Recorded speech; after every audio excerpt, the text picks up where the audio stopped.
Well, Frederick is a perfect venue for Ghost. We're well over 250 years old.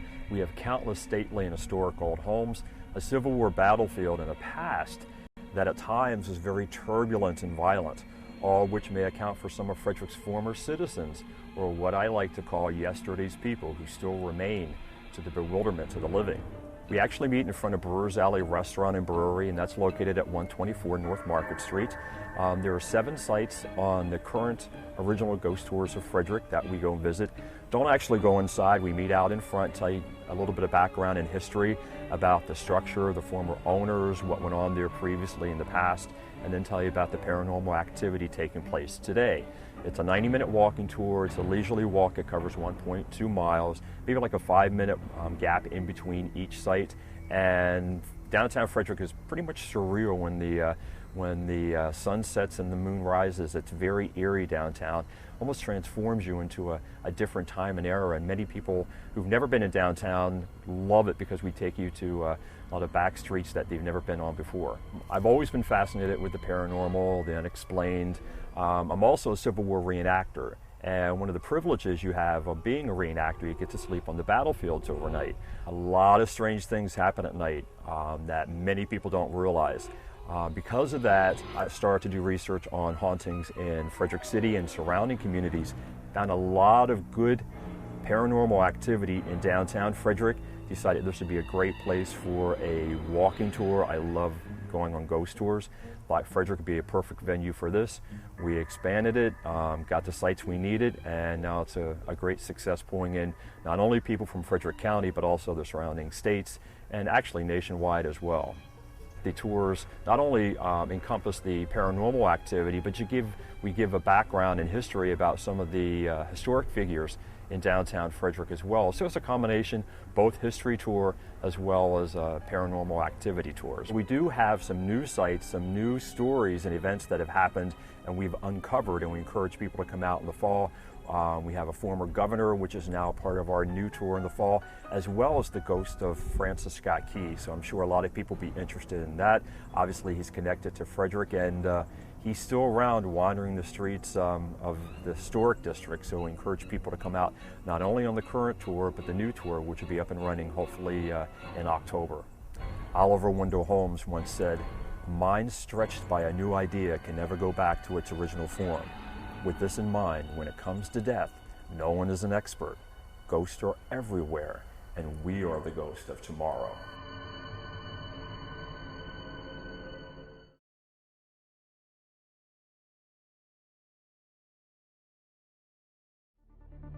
My story is a little bit different from most people. It wasn't because of drugs or domestic violence. It was because actually I have an illness. Chronic asthma had me in the hospital every month. I was only home maybe 3 days out of the month. My mom took care of me, my children, and her house, and that became too much for her. So, and at final discharge from the hospital, I moved in with her, and she nursed me back to health. As I began to feel better and realized I could, in fact, take care of my children, I needed a place to live. I knew about Advocates for Homeless Families through my church. And I called them and I said, "This isn't church business, it's personal. I need a place to go." And she helped me through the process of getting application and going through the whole 3 months of all the credit checks and all that stuff, and getting me registered in school, and got accepted into Advocates for Homeless Families Transitional Housing Program, and that's where my journey started. Advocates for Homeless Families Transitional Housing Program is one of 2 programs that they have. The Transitional Housing Program is a program where once a family is accepted, they actually live in the property that is owned by Advocates for Homeless Families. They are single-family homes or apartments that one family lives in. Their rent is based on 30% of their income. If they don't have an income, then they pay no rent.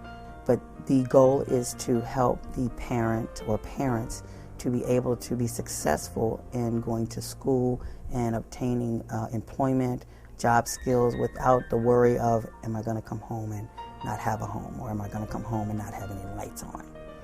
And it's a 2-year program. The second program is Families Forward. And basically, the Families Forward program is an extension of transitional housing. The only difference is you're not in Advocates housing. And it's a way to help you to go from being dependent. Again, it's not a handout, it's a hand up. My life is very different today. I am so grateful that my mom was there and able to help me, but I'm in a position now where I can help her if need be. The same way she helped me with my family, I help my children when they need it with their families. And to be able to do that is an awesome feeling. To not be dependent to the point where you can't take care of yourself, but be independent and be able to help others. My message to anyone who is in a situation similar or different is that you really aren't alone, and there is help out there, and it is genuine help to get you over that hurdle, to help you to reach those seemingly unattainable goals.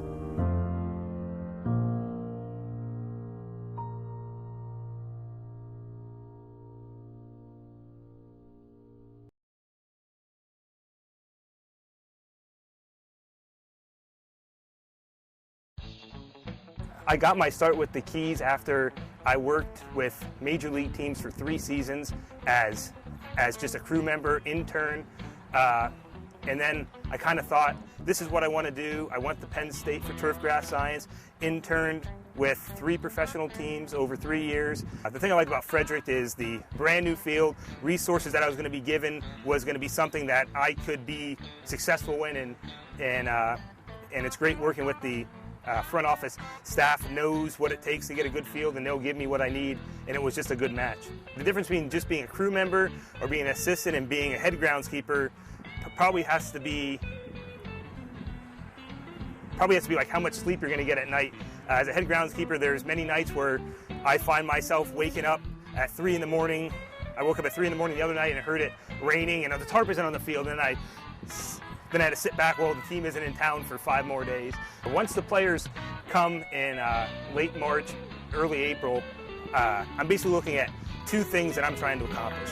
First goal is to make sure that this field is the best possible field for these minor league players, and also it's going to be the safest field for them. We don't need injuries, and that's my number 1 job, is to make sure that this field is safe and playable for the players. But with that being said, we have close to 300,000 fans coming, so I want to also make sure that the field is aesthetically pleasing to the eye, but I'm never going to do anything to the field for the fans to make it look better, whether it be design that I know is going to hurt how the field's going to play or is at all going to jeopardize the safety of the players. Being in minor league baseball, what I wasn't used to in professional baseball is that the slogan is everyone does everything.